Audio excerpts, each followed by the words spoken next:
As soon as this occurred, I thought, I haven't connected a pipe. So I turned the cold on to the basin, all was good. I turned the hot on, nothing come out. Checked over here at the shower, pulled the cap end off, no pressure, no hot water. Have I not connected the hot behind this wall somewhere? If I haven't connected it there, let's have a look at this tap. Open this tap, no hot. Open the bath, no hot. Right, I'm gonna have to either cut a hot access hole below or cut an access hole through there, which obviously I didn't want to do. Check downstairs, no hot. Cold, fine, no hot. I was literally just going to my van to get my marking tool out, ready to cut a hole, and I thought, I know exactly what it is. I know exactly why.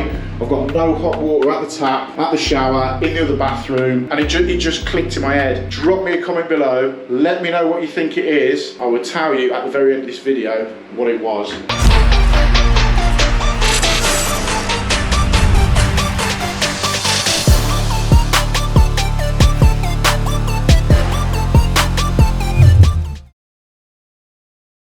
Right, welcome back to the channel. Hope everybody is doing well. Please don't shoot me down for that very clickbaity teaser intro, because I'm really interested to hear what you think could possibly be wrong with it.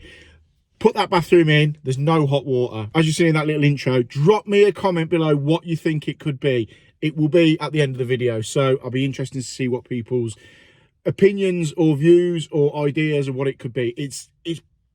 It's obvious now, but at the time of me filming that, my head just went and I was like, oh my God, what is it? And I was thinking I'm gonna have to bring ceilings down, take floors up, take tiles off. So let me know what you think. I've got to be dead quick with this intro because I'm sat in the van. It's 35 degrees. I've just had this little fan thing around my neck. It's quite handy actually. I'm gonna take it to work. Two little fans on there that keep me a little bit cool, but I didn't want it running because I don't know if you can hear me. So I've just took that off. I've had to turn the van off because the aircon will play havoc with the video and you won't be able to hear me at all. So this coming week is installer show. I will be there on the Tuesday, the Wednesday and the Thursday. Tuesday I'm working on the stand with Thomas Dudley, or Tide, as a lot of people might know them now. They used to be known as Thomas Dudley. I think they still go under the branding as Thomas Dudley, but they're trying to rebrand into Tide. If you're about an installer show on the Tuesday, come over, say hello. We've got loads of stuff going on. There's prizes to be won. There's games to play. We're setting up Street Fighter 2, the old school Street Fighter 2 arcade game. So you can come and challenge me to Street Fighter 2 if you want to. See if you can beat me. You won't because I'm practicing, just saying. And on Wednesday, I am with, as always, Snug Underfloor Heating. Again, on their stand, they're going to have prizes. They're going to have games for us to play. They've also got their roadshow layout there, so you can physically have a go at laying pipework on their overboard systems and their clip systems. You'll also see the massive pink duck knocking around, and look up in the sky because Snug have got a massive inflatable pink duck floating around up there, so you can't miss us. So if you are there Tuesday, Wednesday, Thursday, I'm hoping to just be able to mill around and have a bit of a look at what I want to have a look at. So if you see me, come and say hello, come and have a chat. Let me know what you think to the content I'm putting out. During the installer show, I'm going to be putting content out. I'm going to try and get some YouTube content out. But if you don't follow me on Instagram, jump over to there at MJTIFF _ plumbing and heating, something like that. You'll find me. Get subscribed to me on there because I'll be putting content out during the few days on there. Also try and put some YouTube stuff out. I think that's about it. Drop me a comment below, get subscribed to the channel, all that sort of stuff. I've got to go because I'm melting. It is red hot, it's 35 degrees. Drop me a comment, hit the like button, hit the subscribe button, all that stuff, and I'll catch you soon. Right, we're back on this extension job. We can finally start second fixing, getting the bathroom and that in now, because Nathan, the tiler's finished. I picked the bathroom up this morning. I haven't been in yet to have a look. Let's have a look at his tiling, see how he's got on over the weekend. Fair play to him. We dropped in over Saturday and Sunday just to get it done.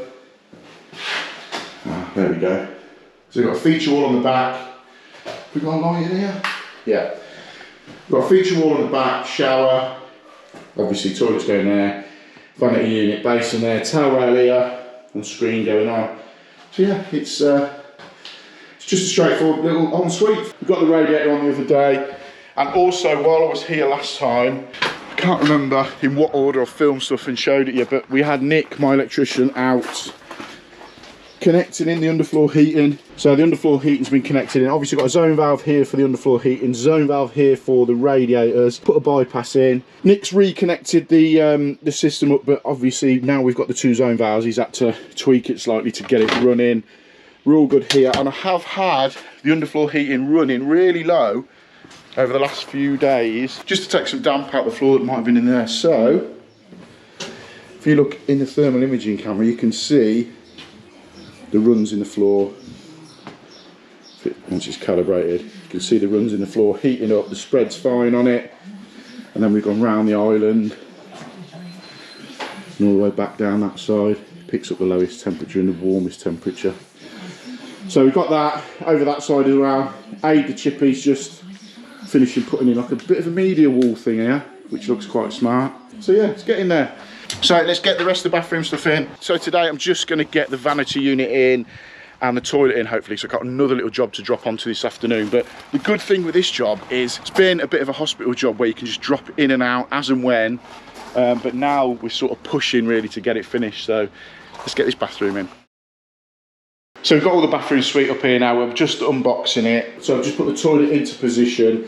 We're going to work out exactly where we're going to go with it. We are going to, once this is in, we're going to box around that and obviously tile it and then box the end or do something with the end to cover from sort of there inwards. But we're going to sort that out once all the bathrooms in. Nath will come back and get that done. Best purchase in the last couple of weeks has been the Milwaukee cordless fan because it's so bloody hot at the moment.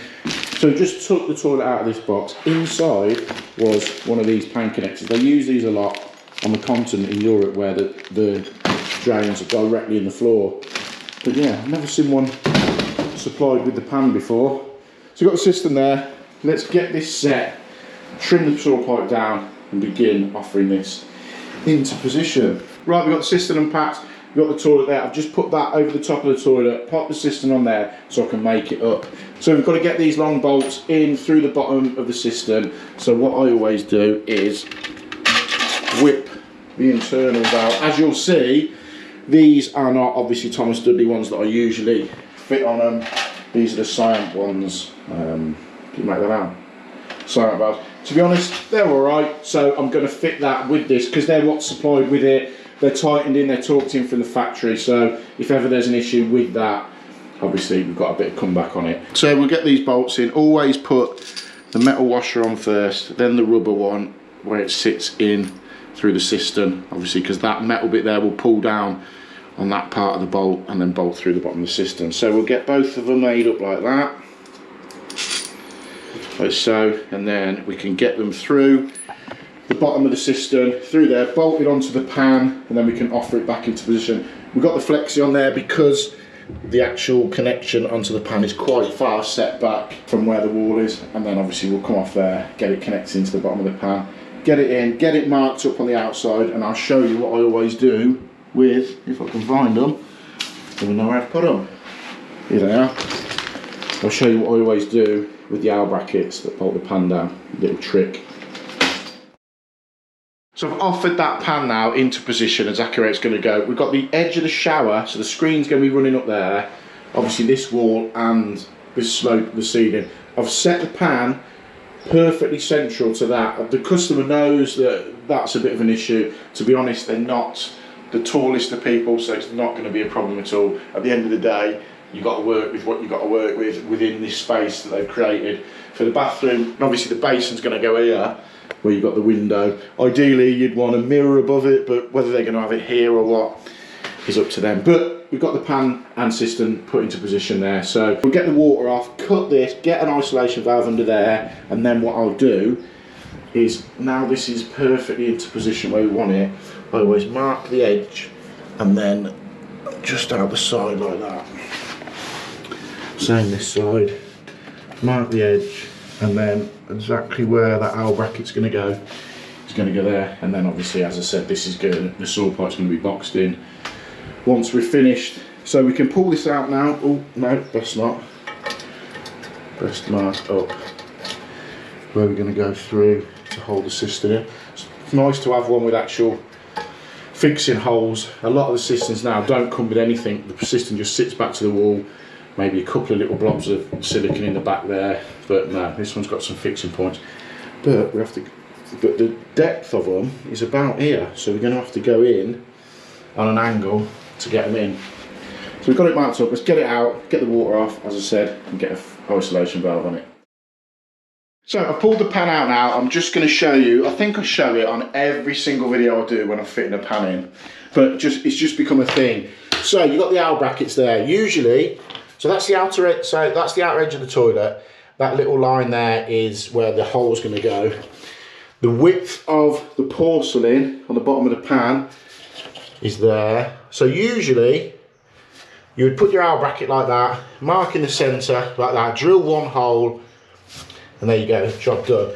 Now what I've found, same this side, I've done it this side as well, just to show you, like that. So what I found sometimes though, is if you fix that in there, and for some reason it's not bit, or it's, you know, you're sliding your pan in, if your pan's going in this way, it can knock them out. Even though it'll pivot on that centre point, it will spin, like that. So what I do is put a hole here, and a hole here, so that when we bolt it down, there, if the pan hits the side of that, it's not going to spin, is it? It's not going to turn on its axis there.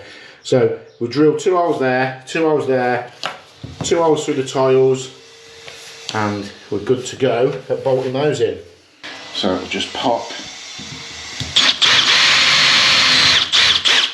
2, like so, and just lift it up.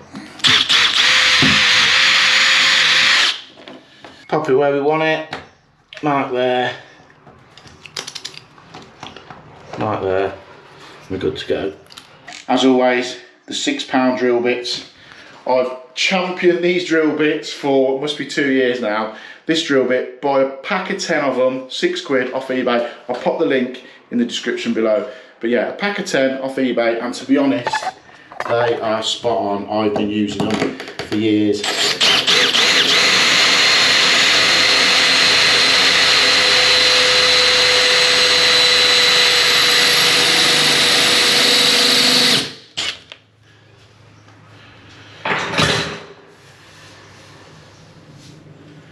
Just cool it off.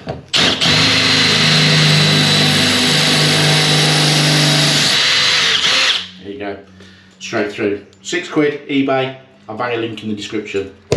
Right, let's get the others drilled and get these fixed into position. There we go, that's those brackets bolted down. As I say, they're not going anywhere now when we lift the pan in. Drilled the fixing brackets for the top of the system to go in, so we'll lift the pan on now, get it sighted on top of here, connect onto the cold feed there, get the flexi connected to the back of it, then we can give the pan a test and make sure all is good before we start on the basin. So let's lift this over the top of them brackets. So then we can get the flexi connected on the back, and then as we push it into position, there we go, that's not wrong. A lot of people don't like them flexes. I think they're fine. I've used them for years. I don't see an issue with them at all. And then now, we get the cold feed connected in on this isolator, like so. As I say, this is all going to be boxed in anyway, so you're not going to see much of it, if any of it at all. We'll make it removable as well, so that if we do need to get to the isolation valve, we can. But to be fair, it's only a small property, so turning the water off isn't an issue. So if we slide that into position, like so. Now I've got the soil stack connected onto it, the cold feed connected onto it, it's in position.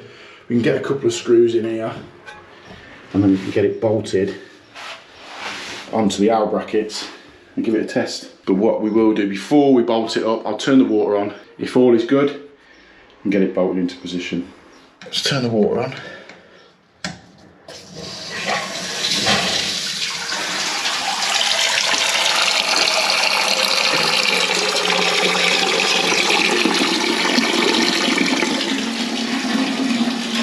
I always like to just lift the siphon and let it fill up prior to just giving it a flush first of all. I like to have that water in it. Let that fill up and we'll give it a test. But yeah, we can put, what we'll do is put a little bit of board across here and drop some tiles in. It won't look bad at all, to be honest.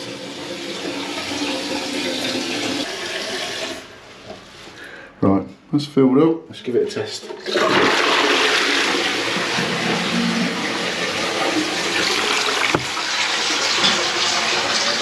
Perfect. I'm happy with that. Right, let's get it screwed into position and fully secured. Right, so that's the toilet in, working. We're now going to move on to fitting the vanity unit, basin, taps, and getting this up and running. We've got the pipes coming through here, and as you can see, we've got a bit of a gap down the back. So what I always do is offer this just into place like that, and then mark, this is the lowest point. We want our pipes poking through here. So if you just put your pencil on there, mark that point there. We need our pipes to come above that line there and below this line here. So we just mark that through there. So we've got, you can see it, that's the gap, we've got to bring it out. So we'll get the water off, get some pipes poked up into here, get the waste up. We've got the centre cut out this drawer for the waste anyway, and then we can get this unit into position, get the basin on the top, and near on, I thought I got that right, but never mind, we can just tweak that anyway. So we've got the vanity unit in position now. I've brought up the tails for the hot and cold and for the waste there, so if we slide the unit in, give or take, I've got to fix it back yet anyway, but that's give or take where it's going to go. We can now put 2 isolation valves on there, and then the flexes from the bottom of the tap can connect on there, and then the waste has obviously got the cutout on the top shelf to go on. So we'll fit this unit in, get this secured back to the wall, and then we can begin connecting the isolation valves up, get the water back on, get the basin on. And it is just about bang on centre of where we want it. So with the vanity unit in, I've just put the basin on the top now, made the tap into it, made the waste into it. I always do it with silicone. I think I've said loads of times, I don't like washers. For some reason, whenever I use washers, I tend to have a leak on it. I even tried in one video, I went, sorry, I'm not going to silicone it, going to use the washers, and it leaked. Maybe it's just me, I don't know. That's all in. We've got the tails now for the taps. I'm going to connect them onto our isolation valves. So I'm addressing a little concern from a few people who've mentioned this in the comments before. Now, what I've done before is put these flexes off the bottom of the tap straight onto isolation valves. Now, if you have a look at the top of that isolation valve, it's sort of chamfered. I'm trying to hold a light as well as explain to you. Chamfered there, whereas on a male iron to copper, the edge of it, let's get it out of the light, the edge of it here is flat. Now, I've connected them on before and I've never had a problem with them. I think the key is probably not over tightening this nut onto the chamfer bit of that isolation valve. However, I've got to connect onto here and it won't quite reach, and I have got some male iron to coppers in the van, and with the flat edge I'm going to put it on. So if we put the nut and olive back on the isolation valve like so, I will put some paste on it in a minute, but I've made that into there. So we're going to pop that on there, and then with the flat edge put the flexi connector on there, because I know a few of you like to drop in the comments and say that's going to leak, why have you done it like that? I say I've never had an issue, but on this job we are going to use the male iron to copper, so no need to come up in the comments on that one. Right, let's get them connected in and get these flexes made on. Right, we're just about done for today in this bathroom. As I said, I wanted to get the basin, the unit in and the toilet in. We're going to be back Friday or the tail end of the week to put the shower screen in, the shower on and the towel rail. However, I just had a moment where I just was grabbing my head going, oh my god, I haven't done it. I have not done it. I turned the water on, and if you remember rightly, there's a bank of pipes running behind this this tile wall. They come along, they feed the shower, obviously, feed the basin, feed the toilet, and they also go along the back wall here into this bathroom. Now, for some reason in my head, as soon as this occurred, I thought, shit, I haven't connected a pipe. Basically, I turned the cold on to the basin, all was good. I turned the hot on, nothing come out. I thought, oh no. Checked over here at the shower, pulled the cap end off, no pressure, no hot water. I was like, oh no, what have I done? Have I not connected the hot behind this wall somewhere? Because I know I brought a load of pipe work over, connected it in. So I thought, right, okay, if I haven't connected it there, let's have a look at this tap. Open this tap, no hot. Open the bath, no hot. I was like, oh no. And I thought, right, I'm gonna have to either cut a hot access hole below or cut an access hole through there, which obviously I didn't want to do. And then I thought, can I get access to the pipework down the back here? I had a look and I just couldn't see anything. I was like, so I went downstairs, checked downstairs, no hot. Cold, fine, no hot. I was literally just going to my van to get my multi-tool out, ready to cut a hole, an access hole, and I thought, I know exactly what it is. I know exactly why I've got no hot water at the tap, at the shower, in the other bathroom, and it just clicked in my head. I dropped the heating out not so long ago to put the 2-port valves in. Filled the heating up, and I don't think I had turned, you know, the heat on some, you know, on some boilers you get 2 valves. You get one to shut it off and like another one to lock. You know, one diverts it from going through the boiler to heat up to come out the hot pipe, and if you turn it, it diverts it to go into the heating. That's what I had done. Went down to the boiler, opened it up, come up here, was literally praying that it was going to come out. Luckily, it came out. But for that split 5 minutes, I was going, oh no, I'm going to have to rip the tiles out, I'm going to have to have floors up. But I knew I tested it. I knew for some reason I tested it at some point. Just goes to show, sometimes don't do anything drastically, just take your time and run through the whole process of what you've done. But thankfully, we've got hot water here, we've got hot water here, but for a minute, I just imagine the worst. But there you go. So we'll be back at the end of the week to finish getting this done. So if you haven't already, hit the like button, hit the subscribe button, get subscribed to the channel. We're nearly at 30,000. It would be amazing if we could get there before the end of the year. Drop me a comment below. I'll catch you on the next one.